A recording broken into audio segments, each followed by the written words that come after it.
and of course, how much premium they're paying.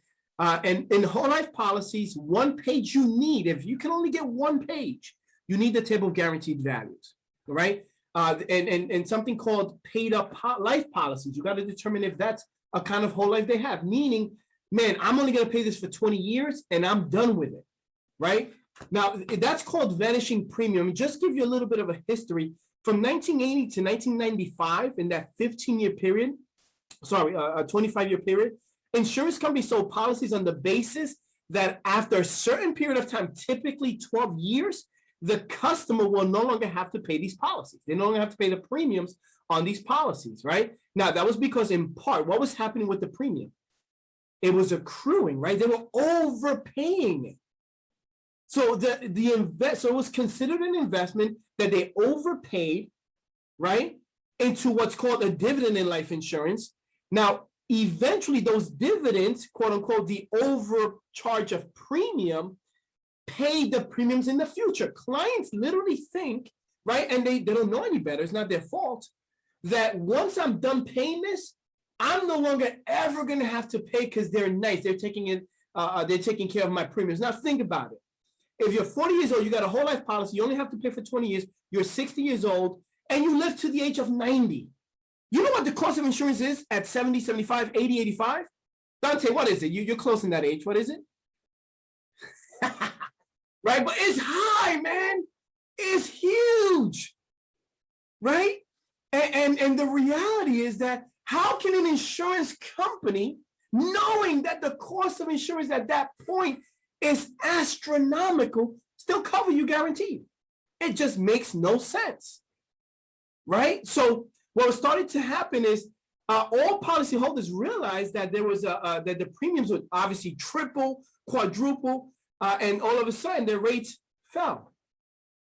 And the insurance companies can no longer afford except to what? Eliminate these premiums. They couldn't. So what did they do? They charged them, right? They just lowered it, they minimized it, and in some cases, they didn't care. They started charging you the premium again. And during that time, there was a whole bunch of lawsuits that came into play in the 90s or late 90s when it came to these policies. So these are little things that are important to understand and you have to be aware of, right? And then, of course, with universal life policies, you got to know, usually in the first, second page, if it's option A or option B, sometimes called 1 or 2. What that references is how much are they also getting the coverage, I'm sorry, the cash value that they're accruing, or they're just getting the death benefit, okay? And of course, the surrender charge, there's a page that covers surrender charges. So let me get out of here. Oops. Let me get out of here. And let me just go through some examples. If you guys have questions, please bring them up. Let me just go through this as quickly as we can so that we can finish up. All right, so I have about 4 to 5 different policies. And again, these are things that I just want you to get used to, right? The more you get used to looking at these, the more confident you're going to be, the more knowledgeable you're going to be, because you're going to have the experience. So when you come across it, you know what to expect. Studying the material and getting a 95 on the exam has zero to do with knowing this stuff. In my personal opinion, I don't know if Chandel agrees, but in my opinion, right? So you got to get used to what they actually look like in real life. So this is an example with Metlife, right? Again, this is some pretty straightforward stuff. I should have covered the policy number. Sorry about that, right? So we have here $100,000 in coverage. Obviously, insured. You're going to see that when you sit down with the family. Life paid up at 98. So in other words, you're going to pay this policy to the age of 98, right? And then, of course, you have the premium amount, right? The first couple of pages are straightforward. You look at this, years payable, 62 years, which right away tells me, even if I don't know the age of the person, how do I know the age based on this information? It told me that they paid it up to the age of 98. So you read 98 minus 62 is what? 36 years old. They're 36 years old, right? That tells me what? These are little tidbits. If you haven't determined how old they are yet, right? Or rather, because you may be sitting down with them now they're 40, right? But you can tell, listen, you probably got this around 36 years old, right? 35, 36. Guys, do you know, like literally the value you bring when you can assess something like that simple, and they go, yeah, that's about right. How'd you know that? You look like a hero. You look like a genius in front of the client. Little things like that make a difference. It ain't just the looks that I get away with, right? I actually know my stuff. You got to know it, right? So that plays a role. Then here, right? This here is critical. This here in whole life policies is called the table of guaranteed values, right? And there's usually 4 columns for those of you who have not passed the test yet, right? Or taking the classes. These are called non-forfeiture options, right? You always get the first column. In this case, they put the year that it renews, which they probably got the policy June 17th. That's when it was issued. So every June 17th, every year is the anniversary date, so to speak. All right. In a lot of cases nowadays, you're going to see more of how old they are, maybe when they got at 36, 37, 38, or just the policy year, right? The first year all the way through the 20th year, right? So that's always the first column. The second column is always the cash value column. This is your guaranteed money in that policy after that period of time. And then you got reduced paid up insurance and extended term. All this is your conversion. If you were to stop the policy, for example, 3 years later in this particular case, the value that you have overpaid, right, which they determine, not you, will cover you for the next 2 years and 48 days, guaranteed. So if I say, you know what, I no longer want the policy, but I want to keep my 100 grand, you don't have to pay it for 2 years and 48 days. After that, you're going to receive a statement asking you to what? Send more money, or your policy lapses. That's what that means, right? That's what the extended term insurance is. And by the way, that's very expensive policy if you were to convert it to an extended term. And the reduced paid up insurance is a value assessed that allows you to buy more insurance with it. Now, the catch with this is you don't know what the cost of insurance is if you were to just convert it or use it up as a reduced paid up insurance. You don't know. They determine that now. That ain't good. Somebody is determining what the value is for your coverage, right? So this page here is critical. If you notice, first year to 3 years, the cost of the cash value you've accrued is basically zero. Zero, literally. I'm guaranteed to have $0 and I'm overpaying. In this case, this gentleman is probably 36 years old. And for 100,000 of coverage at the age of 36, I would bet that he probably, and I haven't looked it up, in a 20-year or 30-year level term, probably the cost would be somewhere in the range of about probably 35 to 40 bucks. I haven't looked it up. We can look it up and go over it. But the point is that they're overpaying at least by $100 to $120 every single month. So if you calculate that out, $100 a month times 12 months is $1,200 a year. So I gave you an extra $1,200 and you're going to guarantee me zero. Oh, you know what? But over time, don't worry about it. There's an investment, so it's going to take time for it to grow. Okay, well, 10 years later, I gave you $12,000 and you're giving me $9,600 guaranteed. Again, not a good deal, right? So this is important to know and understand as you go through this. Oh, I actually have it down here. I didn't notice that. $27. It was actually a lot less than I said. I said 30 to 35, 35 to 40. It's actually $27 a month is the cost of insurance. For 150 grand, not even 100. For 150,000. Oh, this is on a preferred rate. So actually the standard rate will probably be 35, like I said.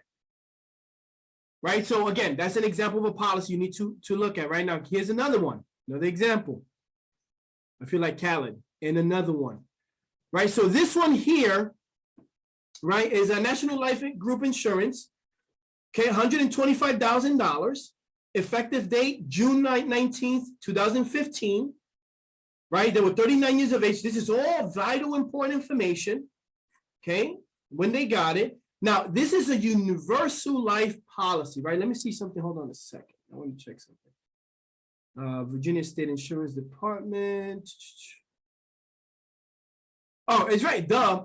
So usually on the cover page, you'll see it, right? Flexible premium adjustable life policy. You know what that tells me? This policy sucks. That's what it tells me. Your premium can change and your death benefit can change. How is that ever a good thing when you depending on something like this that I'm paying for to ensure my family's future? And everything can change on me without, how do you think I control it? No. Somebody else does, and that's never a good thing, right? So in this kind of policy, you right away have to think to yourself, what option is it? Is it an A or a B, right? So you're looking for that. The moment you see the first page, right? Again, 39 years of age, option B. What does it tell me?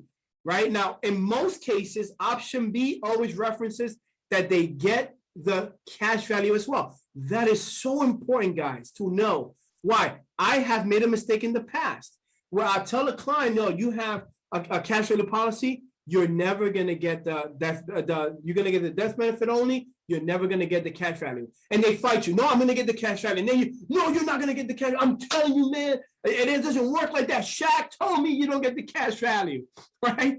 And then we read the policy and they do get the cash value because it's option B.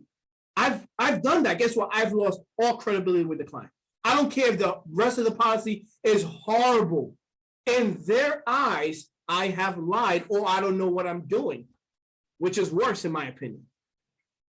Right? So you got to know that right from the beginning. Okay. So you see the face amount, right? Now, every universal life policy, should have put that before in the examples. This is really important. Has 3 different types of payments, right? In some cases, 4, but a minimum of 3 different types of payments. The minimum monthly premium, the monthly guaranteed premium, and the planned periodic premium. Now, I don't have the time to cover every single detail, but here's the general understanding you need to know right away. Each one of those premiums changes the kind of policy you have within universal life. What do I mean by that? The minimum and monthly guaranteed premiums are usually term policies, anywhere between 5 to 10 year terms or 15 to 20 with the guarantee, meaning there is no cash value that you are accruing yet. In universal life policies, the only time you start accruing some level of cash value is if you're paying the planned periodic premiums, right? Otherwise, look, the policy terminates prior to the end of the premium period if premiums are paid are insufficient to continue coverage. Right, the premiums in addition to the planned periodic premium may be necessary to keep coverage in force. Think about that. So you're telling me I can pay the planned premiums, but even if I do, I may not have coverage? How is that good? Right, look, policy loans and withdrawals will reduce the cash surrender value of this policy and may result in termination of this policy prior to the end of the death. Why? Because if you are taking money out of it, you have just completely changed the actuarial numbers, which determine how they're going to be profitable, taking out any money from in there, and adjustments in their returns literally can terminate your policy without you even knowing, but they cover themselves. Clients don't understand this stuff, guys. Most clients don't read this. And by the way, why do you think everything is written in capital letter? Because our brain, from the moment we start learning how to read, our brain is trained rather to read what? Capital letters and small letters and the periods, right? Guess what? Periods are lost in this. Commas are lost in this. Our brain gets tired reading all capitals. It becomes one jumbled thing, which contributes to the confusion. That is done on purpose. It's designed like that on purpose. So you have to understand those little things, and you got to be able to see this often enough so you can pick out real quickly and assess what they have, okay? So the table of guaranteed minimum cost of insurance rates, right? So it tells you, right, this here is critical. When we talk about universal life policies, you're paying for 2 things. You're paying for cost of insurance and your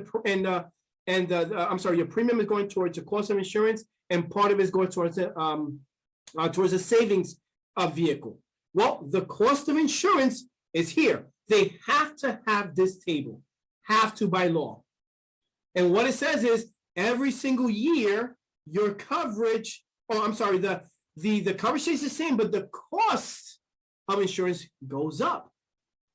And this is what the rate is per 1,000 of coverage. So because this is 100 grand, you can easily assess 39 years old, the actual cost of insurance out of the $150 you're paying, it's only $9. Think about that. The cost of insurance is only $9, but I'm paying you $146. But it goes up, right? 10 years later, it goes to $23. But I'm still making the same premium, right? By 63, $78, $79. Check this out, guys. At some point, what's happening? $155. Hold up. I'm only sending in $140. But the cost of insurance by itself is $155. Do you think the insurance company is completely bypassing or excluding that? Don't worry, your cost of insurance is going to go up, but you can still only send in the $140. No, they have to get it from somewhere. They're not in business to be broke. Where are they getting it from? The cash value that you are accruing. That's where they're getting it from. To the point in every single policy, cash value, you won't see this in whole life, but in every single flexible policy, guys, guess what? You'll always see 83.33 at the end. Always. And notice, this is to the age of 120.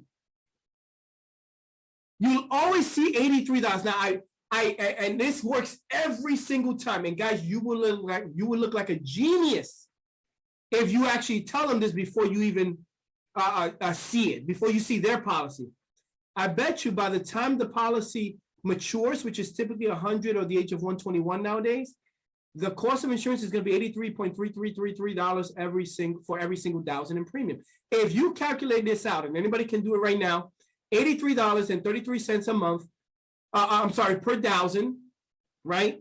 Which is in this case 100 grand, so $8,333 that you're going to pay a month for the 100,000 you have in coverage. Multiply it out by 12 months. Guess how much that is? 100 grand exactly. So for those last 10 years, you have paid your own death benefit. How in the world is that a good thing? And what about all the other 30, 40 years that I paid all this premium? Guys, they've made millions on this policy already. And then they have the audacity, the freaking nerve to also have me pay my own premium at the end of my own death benefit too? To cover for myself? Horrible, horrible policies, guys. Terrible. You know, whole life is bad, but man, universal life, boy, I can be a little bit more colorful, but I can't because I'm a Christian, and you know, and I'm trying to be nice, right? I got to be more like Dante and control my emotions there, right? Transamerica, same thing, right? Policy C. So again, the more you see this 150 grand, look again, flexible premium adjustable life. Right away, I have to look for whether it's an option A, option B, right? All this stuff, guys. You know this. Look, they have minimum face amounts, initial face amounts, death benefit option is increasing, right? So they're probably buying back some of that, right? So you go through this stuff. You got to be able to read this here as well. You know, if you talk to Shaq, you talk to the people that have picked up a lot of policies. In my drawer, I have literally 100 different types of policies in my drawer, right? And look, this here is the surrender charges and what they would charge you. The monthly minimum no lapse premium payments, right? So again, this is a 20-year level term. If you only pay $69 a month for that policy, and these are the expenses. You can always look at the expenses on universal life policies. They're high, very high, right? So that's that. And then of course we have some variable examples here. I'm just trying because I'm looking at the time. So I want to be able to finish up so we can set up appointments and get these policies. So, and look, this one here, I love, this is my go-to because this one is actually one that Tanya picked up 10 years ago now.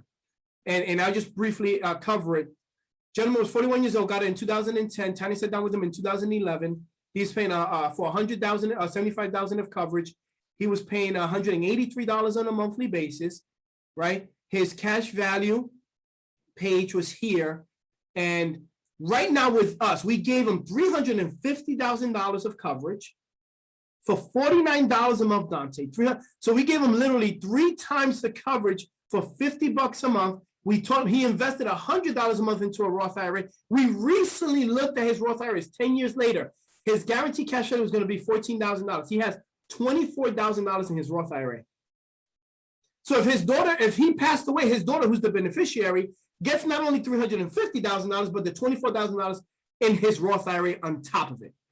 In this policy, if he would have kept it, if he passed away, his daughter gets $75,000. This $14,000 they keep. You cannot argue with me in no way, shape, or form that this isn't a better situation for them. And you can make freaking money doing that. Are you kidding me? You kidding me? Right now, if we are repeating doing that for somebody, $600 for half an hour breaking that down. Because I can break it down a little faster now. I need to get time to working again. What's up with that? So do you have any questions? I know it's kind of late and stuff. Any questions? Anything I can cover real quick?